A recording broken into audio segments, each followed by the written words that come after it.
우리 함께 하나님의 말씀을 보겠습니다. 요한복음 16장 1절에서 15절까지입니다.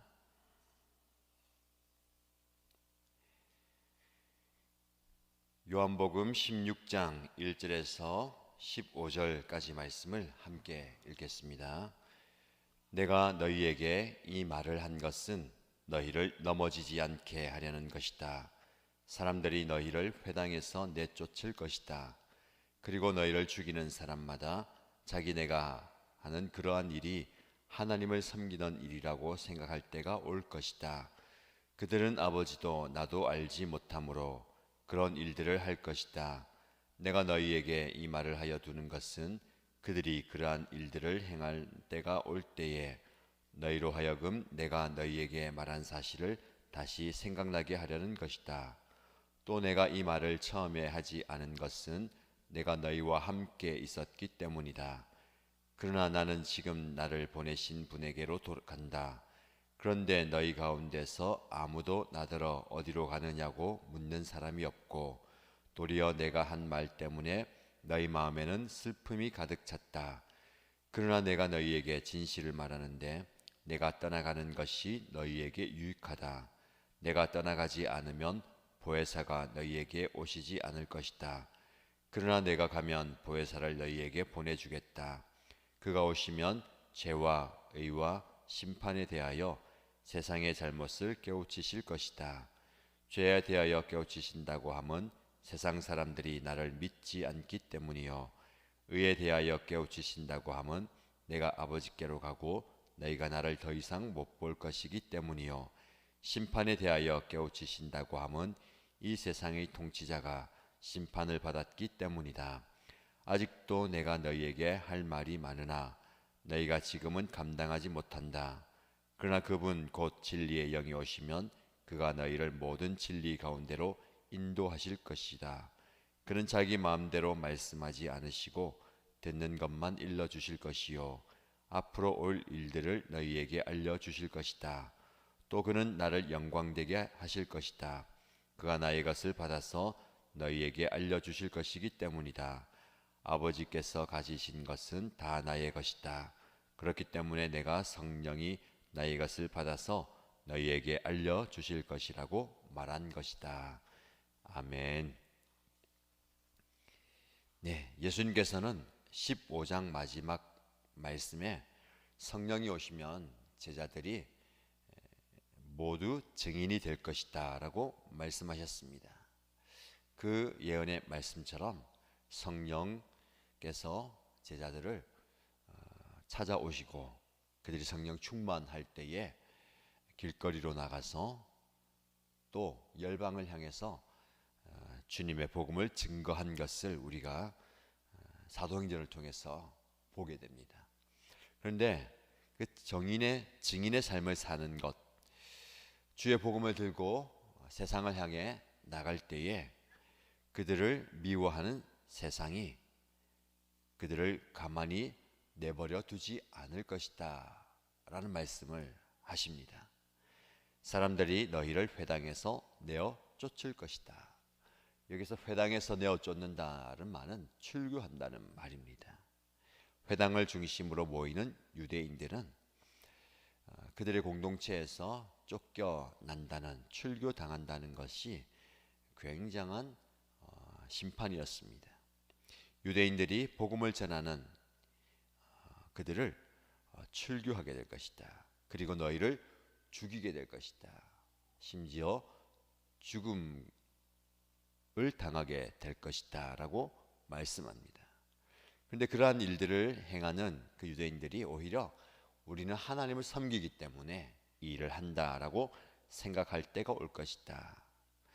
장차 복음을 전하다가 예수님을 믿다가 고난받고 어려움을 당하게 될 것에 대해서 미리 말씀하십니다. 어제 우리가 살펴본 것처럼 그렇게 세상이 예수님과 제자들을 미워하는, 오늘 본문의 말씀처럼 출교를 시키고 죽음에 이르기까지 핍박하는 이유는 아버지도 나도 알지 못하기 때문에 그런 일을 하게 된다라는 겁니다. 예수님을 향한 무지가, 하나님을 향한 무지가 그들을 죽음에 이르게 만든다는 것이죠.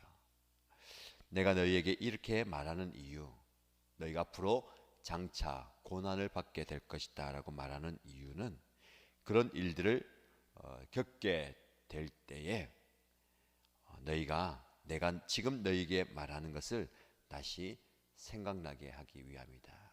이 말을 꼭 기억하라 라는 겁니다.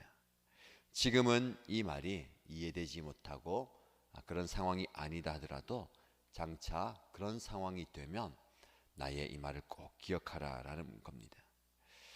우리가 어떤 상황이 될 때에, 어떤 상황을 닥칠 때에 전혀 예기치 못하고 예상하지 못하고 닥치게 되면 그것이 큰 어려움이 됩니다. 준비도 못하고 마음에 전혀 예상하지 못했기 때문에 그 어려움이 더 크게 다가옵니다. 그러나 어떤 어려움을 예상하고 마음에 준비한다면 그 어려움을 또 잘 극복할 수 있습니다.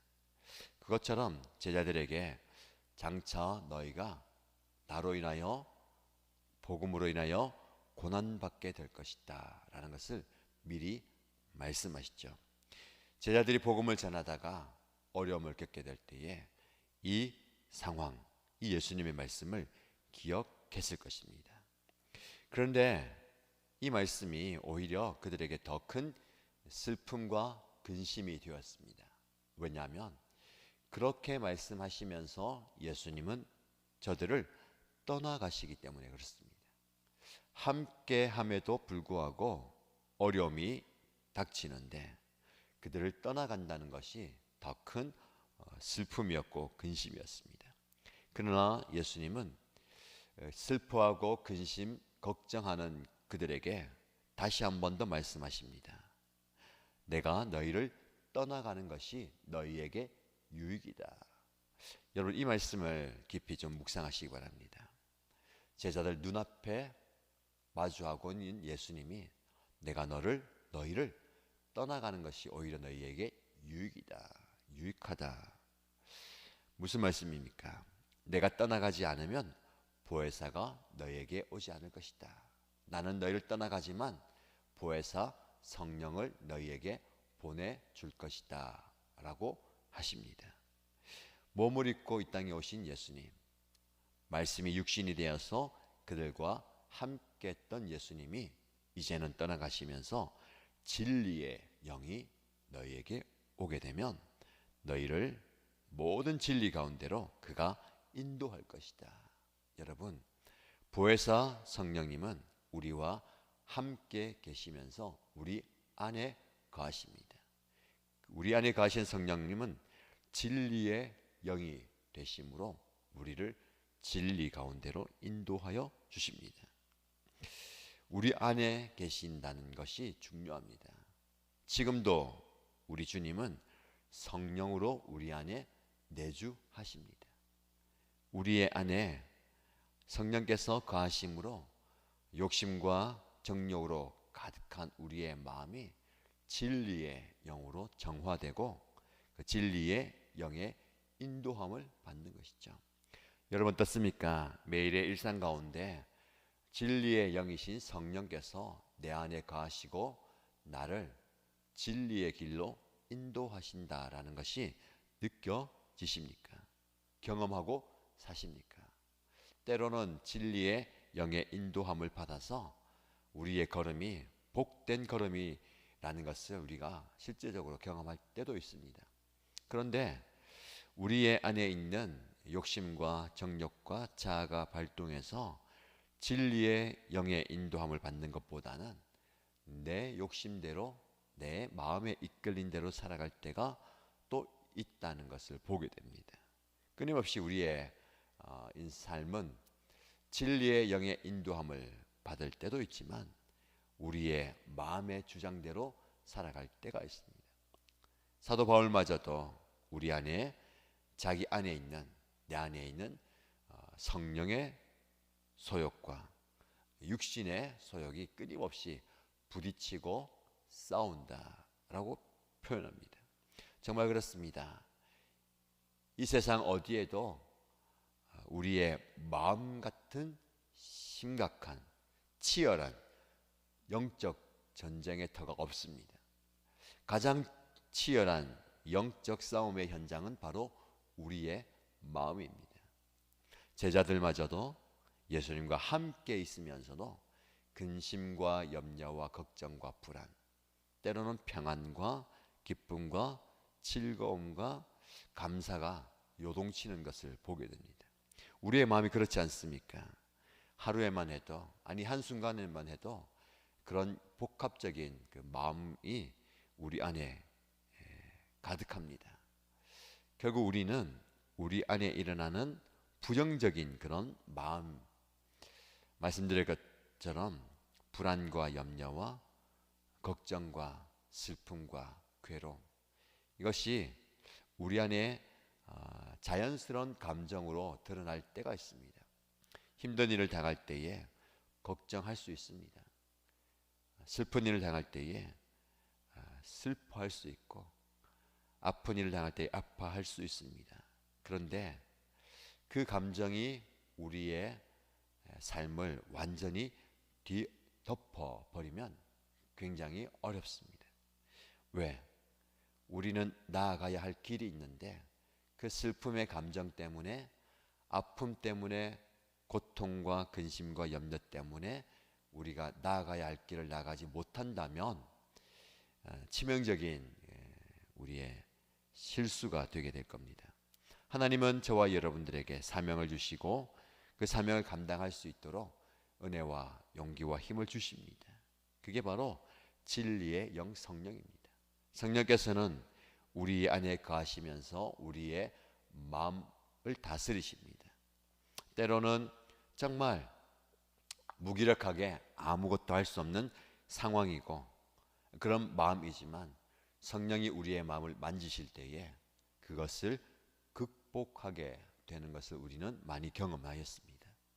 지금 저와 여러분들에게 필요한 것이 이런 성령의 역사입니다. 상황과 환경을 초월할 수 있는, 나의 연약한 육체와 감정과 마음을 이길 수 있는 힘은 성령 하나님으로부터 오는 것입니다. 그래서 우리는 성령의 충만함을 구해야 되겠습니다. 성령 하나님, 나를 온전히 주관하여 주시고 주장하여 주옵소서. 때로는 내 감정 때문에 나의 하루가 망가지기도 하고 주님께서 주신 사명을 잊어버리기도 하고 일어나서 일을 하고 앞으로 나가야 되는데 주저할 때가 참 많이 있습니다. 성령 하나님께서 주장하셔서 내가 일어날 수 있게 하시고 사명을 감당할 수 있게 하시고 모든 것들을 헤쳐나갈 수 있는 힘을 주시고 용기와 능력을 주옵소서. 이런 기도가 저와 여러분의 기도가 되어야 되겠습니다. 예수님은 제자들에게 말씀하셨습니다. 내가 너희를 떠나간다. 그러나 슬퍼하지 말고 걱정하지 말고 염려하지 말고 두려워하지 말아라.